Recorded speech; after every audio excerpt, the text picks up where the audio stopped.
আজ আপনাদের সাথে শেয়ার করব গোল গোল ডালের বড়া সিক্রেট। প্রথমেই আমি নিয়েছিলাম কিছু মসুরির ডাল আর কিছু নিয়েছিলাম বুটের ডাল, ভিজিয়ে রেখেছিলাম 2 ঘন্টার জন্য।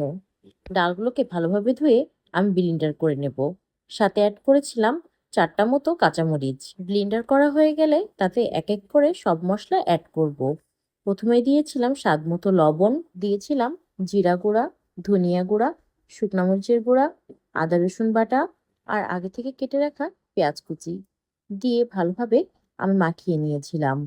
তারপর আমি কিছু সময়ের জন্য রেস্টে রেখেছিলাম। তারপর একটি ফ্রাই প্যান গরম করে তাতে অ্যাড করেছিলাম তেল। আপনারা চাইলে একই সাইজের গোল গোল ডালের বড়া বানিয়ে ফেলতে পারেন। তার জন্য আপনারা যে কোনো কিছুর ঢাকনা ব্যবহার করতে পারেন। যে সাইজের আপনার প্রেফারেন্স সেভাবে বানিয়ে ফেলতে পারেন। ঢাকনার উপরে অবশ্যই একটা পলিথিন দিতে হবে। তারপর আমি সবগুলো বড়াকে বানিয়ে ফেলেছিলাম।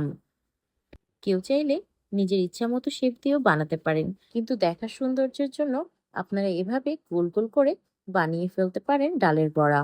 ডালের বড়ার দুই সাইডই ভালোভাবে ভেজে নিতে হবে, আর অবশ্যই ডালের বড়া অল্প তেলে ভাজতে হবে। ডালের বড়ার জন্য পেঁয়াজের মতো এত বেশি তেলের প্রয়োজন হয় না। রেডি হয়ে গিয়েছে আমাদের গোল গোল ডালের বড়া।